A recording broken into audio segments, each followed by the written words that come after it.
बात करेंगे एक नई मेडिसिन्स की जो कि एबॉर्शन के लिए बहुत ही हेल्पफुल होता है। लेकिन मेरी ये राय है कि कभी भी आप एबॉर्शन के लिए प्रेफरेंस दें तो डॉक्टर से कंसल्ट एक बार ज़रूर करें, क्योंकि कोई भी मेडिसिन्स एज अ पॉइजन ही होती है तो उसकी प्रॉपर यूज़ हैंडलिंग हमें पता होना चाहिए। तो ये वो मेडिसिन्स है अनवांटेड किट, जिसका फार्मूला आपको दिख रहा होगा मीसोप्रोस्टॉल और मीफेप्रिस्टोन टैबलेट।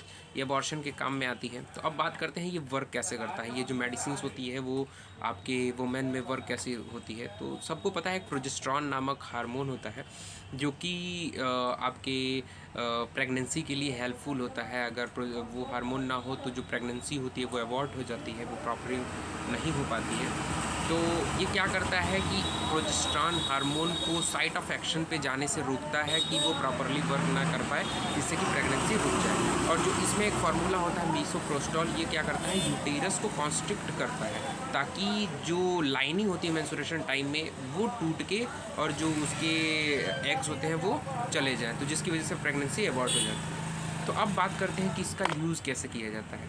तो जैसा कि आपने देखा होगा कि इसमें 5 टैबलेट होते हैं। तो जो सबसे मेन टैबलेट होता है वो आपको पहले दिन लेना पड़ता है, और इसके लेने के बाद आप भोजन के बाद कभी भी ले सकते हैं। उसके बाद आपको 1 दिन का गैप देना होता है, मीन्स दैट कि आज अगर लिया तो नेक्स्ट डे आपको गैप देना होता है। फिर उसके बाद जो आपका तीसरा दिन होगा, दूसरा दिन गैप करके तीसरे दिन आपको ये जो 2 गोलियां होती हैं, इन 2 गोलियों को आपको उस पर्टिकुलर वुमेन को देना है, जो भी प्रेग्नेंट लेडी है उसको देना है।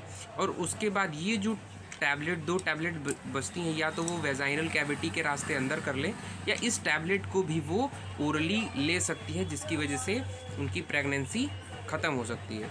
अब बात ये आती है कि इसके नुकसान कौन कौन से हैं। तो जैसा कि जितने भी मेडिसिन्स होती हैं, तो नोज़िया हो गई, वॉमिटिंग हो गई, कभी कभी हेडेक और सांस लेने में दिक्कत, ये सारी चीज़ें होती हैं। लेकिन फिर वही बात आ जाती है कि जो उनकी पीरियड की टाइमिंग, जो ब्लड का सर्कुलेशन होता है वो बढ़ जाता है, जिसकी वजह से हैवी ब्लड लॉस होता है। और कभी कभी किसी कंडीशन से क्या होती है, ज़्यादा ब्लड लॉस होने से जो वुमेन होती है या फीमेल कैंडिडेट होती है उसकी डेथ भी हो सकती है।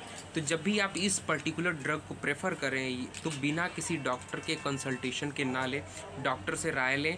और डॉक्टर जैसे आपको, फिजिशियन जो भी है वो जैसे भी आपको इंस्ट्रक्शन देता है वैसे फॉलो करें। और ऐसी नई जानकारी के लिए चैनल को लाइक करें, सब्सक्राइब करें और शेयर करें।